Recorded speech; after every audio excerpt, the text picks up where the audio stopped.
أعوذ بالله من الشيطان الرجيم بسم الله الرحمن الرحيم رب اشرح لي صدري ويسر لي أمري واحلل عقدة من لساني يفقهوا قولي واجعل لي وزيرا من أهلي يا رب زدني علما يا رب زدني علما يا رب زدني علما السلام علیکم ورحمۃ اللہ وبرکاتہ۔ کیسے ہیں میرے پیارے بچے، شہزادے بچے؟ اللہ تعالیٰ آپ کے لیے آسانیاں فراہم کرے، آپ کو اپنے حفظ و امان میں رکھے اور ہم کو مسلمان سے مومن بنا دے۔ اور آپ کو پتہ ہے کہ مسلمان سے مومن بننا کتنا آسان ہے۔ آئیے دیکھتے ہیں پچھلے لیسن میں کیا پڑھا۔ حضرت عیسیٰ علیہ السلام نے فرمایا کہ میرے رب نے مجھے اپنی والدہ کا فرما بردار اور حکم ماننے والا بنایا ہے۔ اللہ تعالیٰ فرماتے ہیں کہ عیسیٰ ابن مریم میرے بندے اور رسول ہیں۔ حضرت عیسیٰ علیہ السلام خود فرماتے ہیں کہ اللہ ہی میرا اور میری امت کا رب ہے، اور اللہ کی شان اور عظمت ایسی ہے جہاں اولاد کا تصور بھی نہیں۔ آج ہم پڑھیں گے سورہ مریم کی آیت نمبر 38۔ اسمی بہم و ابصر، کس قدر سننے والے ہوں گے اور وہ کس قدر دیکھنے والے ہوں گے۔ یوما یاتوننا، جس دن وہ آئیں گے ہمارے پاس، لیکن الظالمون الیوما، لیکن ظالم لوگ آج فی ضلال مبین، کھلی گمراہی میں ہیں۔ پچھلی آیت میں اللہ سبحانہ وتعالیٰ نے حضرت عیسیٰ علیہ السلام کے بعد آنے والے گروہوں کا ذکر کیا تھا نا، جس میں وہ اختلاف کا شکار ہوئے تھے۔ اب اللہ تعالیٰ ان جھٹلانے والے اور گمراہ لوگوں کے انجام کی طرف اشارہ فرما رہے ہیں۔ اس آیت میں ایک تعجب انگیز اسلوب بیان فرمایا گیا ہے۔ اللہ تعالیٰ فرماتے ہیں کیا خوب سننے والے ہوں گے اور کیا خوب دیکھنے والے ہوں گے۔ یہ کوئی سوالیہ جملے نہیں ہیں، بلکہ حیرت کے طور پر جیسے ہم اظہار کرتے ہیں نا، اسی طرح استعمال ہوئے ہیں۔ یعنی ظالم لوگ اللہ کے حضور پیش ہوں گے تو اس وقت ان کے کان خوب وضاحت سے سنیں گے، یعنی کہ جس بات پر وہ یقین نہیں کرتے تھے اس وقت ان کی آنکھیں بھی حقیقت سے روشناس ہوں گی، اور کوئی شک شبہ باقی نہ رہے گا، حق ان پر عیاں ہو جائے گا۔ اب دیکھیں، سوال تو یہ بھی ہے نا کہ اللہ تعالیٰ نے تو دنیا میں تمام جسمانی نعمتیں ان کو عطا کی تھیں، تو اس وقت یہ لوگ کہاں تھے؟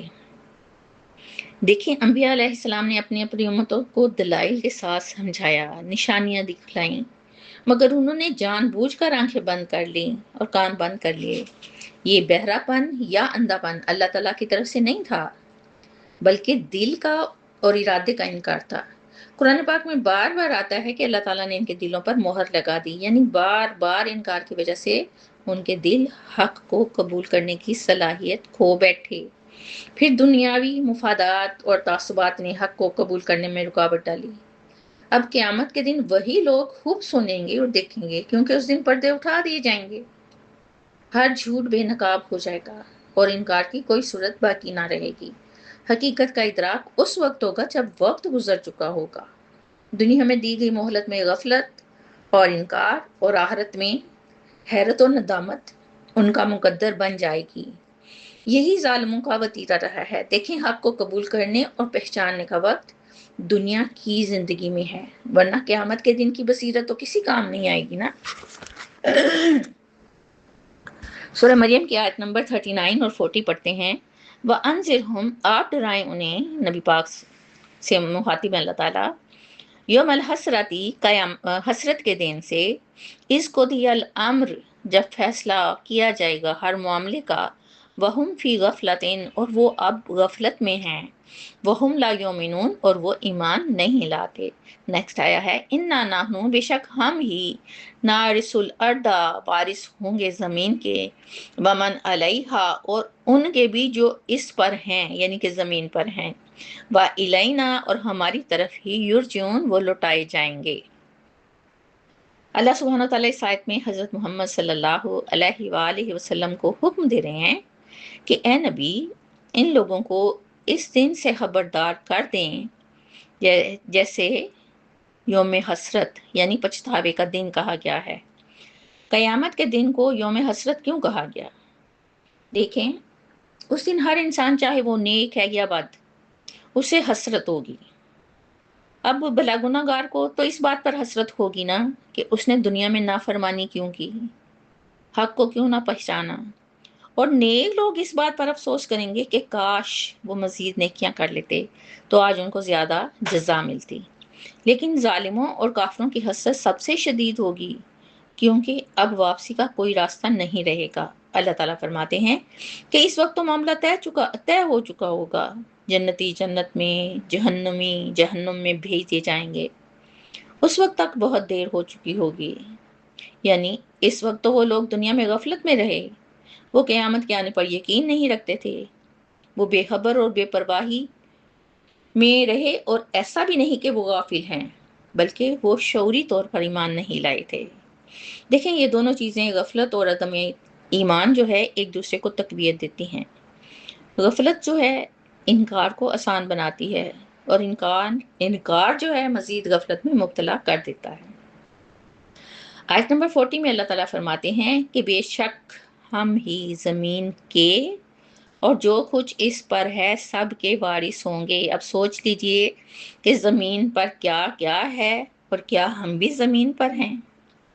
تو سمجھ آ جائے گی آپ کو اس بات کی۔ اور سب میں اللہ تعالیٰ فرماتے ہیں اور سب ہماری طرف ہی لوٹائے جائیں گے۔ دیکھیں زمین اور اس پر بسنے والی ہر چیز عارضی ہے، اصل اور دائمی مالک تو صرف اللہ تعالیٰ ہے نا۔ آپ غور کریں، اللہ تعالیٰ نے واضح اور کھول کر یہاں بیان کیا ہے کہ ہم ہی زمین کے وارث ہیں، کسی کو ساتھ نہیں ملایا، اور اس کی ہر چیز کے۔ سوچیں پھر ہمارا کیا ہے، کیا میرا ہے اور کیا تیرا؟ یہ جائیداد آپ کی، یہ گھر میرا، یہ اقتدار تیرا، اور یہ فلاں چیز میری۔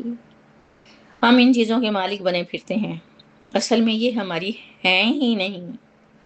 اچھا ایک بات بتائیں، ہمارے جسم میں کون سا عضو ہم نے خود بنایا ہے؟ ہمیں تو سانس بھی اللہ تعالیٰ کی دی ہوئی آکسیجن سے لینا پڑتی ہے، اور اس میں بھی ہماری مرضی نہیں، جتنی دیر رب چاہے گا سانس ملے گی، ورنہ سوتے ہی رہ جائیں گے۔ سورہ مریم کی آیت نمبر 41 اور 42 پڑھتے ہیں، وَاذْكُرْ فِي الْكِتَابِ، اور ذکر کیجئے اس کتاب میں ابراہیم علیہ السلام کا، اِنَّهُ كَانَ، بے شک وہ تھا، صدیقاً نبیّا، نہایت سچا نبی۔ اگلی آیا ہے، اِذْ قَالَ لِأَبِيهِ، جب اس نے کہا اپنے باپ سے، یا اباتی، اے میرے ابا جان، لما تعبدو، کیوں تم عبادت کرتے ہو، ما لا یسمعو، جو نہ سنتا ہے، ولا یبصرو، اور نہ دیکھتا ہے، ولا یغنی، اور نہ کام آ سکتا ہے، ان کا شیء، تیرے کچھ بھی۔ اللہ تعالیٰ فرماتے ہیں کہ آپ صلی اللہ علیہ وآلہ وسلم اس کتاب میں حضرت ابراہیم علیہ السلام کا ذکر بھی کریں۔ سورہ مریم خاص طور پر اس زمانے میں نازل ہوئی جبکہ مکہ کے مشرکین اور اہل کتاب دونوں انبیاء کے بارے میں غلط عقائد رکھتے تھے۔ حضرت عیسیٰ علیہ السلام کے قصے میں حضرت ابراہیم علیہ السلام کا ذکر اس لیے خاص طور پر کیا جا رہا ہے کہ مشرکین مکہ خود کو حضرت ابراہیم علیہ السلام کی اولاد اور ان کے دین کا پیروکار سمجھتے تھے۔ دھیان سے سن لیں یہ بات، حالانکہ وہ بت پرستی میں مبتلا تھے۔ ابھی نئے آیات میں بتایا گیا ہے کہ حضرت ابراہیم علیہ السلام نے کس قدر اپنے مشرک باپ کو توحید کی دعوت دی۔ حضرت ابراہیم علیہ السلام کے بارے میں اللہ تعالیٰ فرما رہے ہیں کہ وہ اللہ کے سچے نبی تھے۔ صدیق کا مطلب ہے صرف سچائی نہیں، بلکہ وہ شخص جو ہر معاملے میں، ہر حال میں کامل سچائی پر قائم رہے، قول میں بھی اور عمل میں بھی اور عقیدے میں بھی۔ حضرت ابراہیم علیہ السلام کی صدیقیت ان کے اس عظیم امتحان میں ظاہر ہوئی۔ انہوں نے اپنے والد، اپنی قوم اور بعد میں اپنے بیٹے کی قربانی تک کے معاملے میں مکمل اطاعت کا مظاہرہ کیا۔ وہ خاص طور پر اللہ کے چنے ہوئے بندے تھے۔ آیت نمبر 42 میں حضرت ابراہیم علیہ السلام کے بارے میں مزید فرمایا گیا ہے کہ حضرت ابراہیم علیہ السلام تو خود ایک ہستی تھے جو مشرک معاشرے میں پیدا ہوئے۔ ارد گرد بتوں کی پوجا تھی، اور خود ان کے والد بت بناتے اور بیچتے تھے۔ اس آیت میں حضرت ابراہیم علیہ السلام میں اپنے والد کو بڑی عزت سے پکارے ہیں، لہجے میں انتہائی نرمی ہے، شفقت ہے، ادب سے مخاطب کرتے ہیں کہ ابا جان۔ اب آپ دیکھیں ایک بیٹا اپنے مشرک باپ سے کس قدر تعظیم سے بات کر رہا ہے۔ پہلا سبب تو ہمارے لیے یہی ہے نا کہ والدین چاہے کیسے بھی ہوں، ادب و لحاظ انتہائی ضروری ہے۔ انہوں نے اپنے والد کے ساتھ دلیل سے بات کی کہ بت جن کی آپ عبادت کرتے ہیں یہ سن نہیں سکتے، یعنی اگر آپ انہیں پکاریں تو یہ آپ کی کسی بات کا جواب نہیں دیں گے۔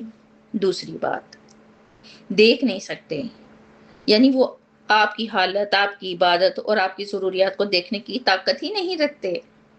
اور تیسری بات، یہ آپ کو کوئی نفع پہنچا سکتے ہیں اور نہ کوئی نقصان سے بچا سکتے ہیں۔ اس طرح تو عبادت کا اصل مقصد ہی فوت ہو جاتا ہے۔ اب یہ تینوں تو خصوصیات جو ہیں الوحیت کے بنیادی تقاضے ہیں، یعنی رب کی صفات ہیں یہ۔ جس ہستی میں یہ تینوں صفات نہ پائی جائیں وہ عبادت کے لائق کیسے ہو سکتی ہے؟ دلیل سمجھ آ رہی ہے نا آپ کو؟ یہ ایسی واضح دلیل ہے جسے کوئی انسان بھی رد نہیں کر سکتا۔ اسی کے ساتھ مجھے اجازت دیجیے۔ ہنستے رہیے، بستے رہیے، خوش رہیے، آباد رہیے، اللہ کی امان میں رہیے۔ انشاءاللہ پھر ملیں گے، تب تک کے لیے اللہ حافظ۔